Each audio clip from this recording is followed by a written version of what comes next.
songe à la bella Margarita, impératrice des ténèbres. J'ai dédié ces vers funèbres qu'un soir mon pauvre cœur chanta. C'était dans un bois taciturne, rempli de silence et de paix, et, tant ces arbres sont épais, qui même en plein jour et nocturne, nous allions dans cette forêt, elle devant et moi derrière, vers une invisible clairière dont la chaleur nous attirait. Ses cheveux s'accrochaient aux branches et ses petits pieds au chardon. Je lui disais, nous nous perdons.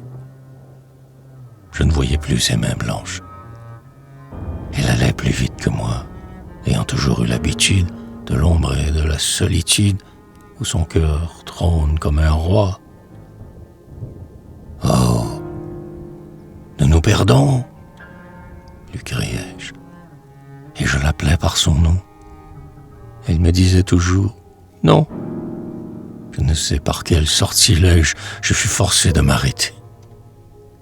Alors je m'assis sur la terre, douloureux, muet, solitaire, et je me mis à sangloter. Elle continuait sa route dans la noirceur de la forêt, comme un songe qui disparaît et qu'encore de loin on écoute. J'entendais le bruit de ses pas dans les herbes pleines de pierres, et j'ouvrais tout grand mes paupières, mais je ne l'apercevais pas.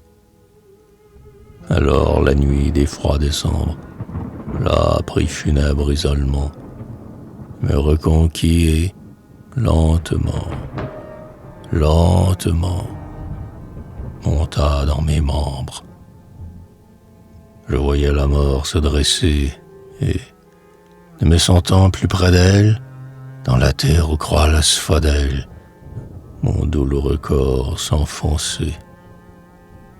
Et je sentais dans l'air sonore, qui m'effleurait d'un grand baiser, lentement mes bras se croiser et lentement mes yeux se clore.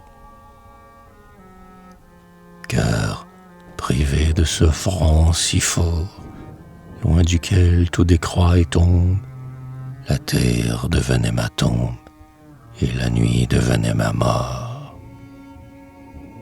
Alors je saluai le monde et Dieu pour la dernière fois, et je mourus seul dans le bois, dans la nuit profonde. À la bella Margarita, impératrice des ténèbres, j'ai dédié ces vers funèbres qu'un soir mon pauvre cœur chanta.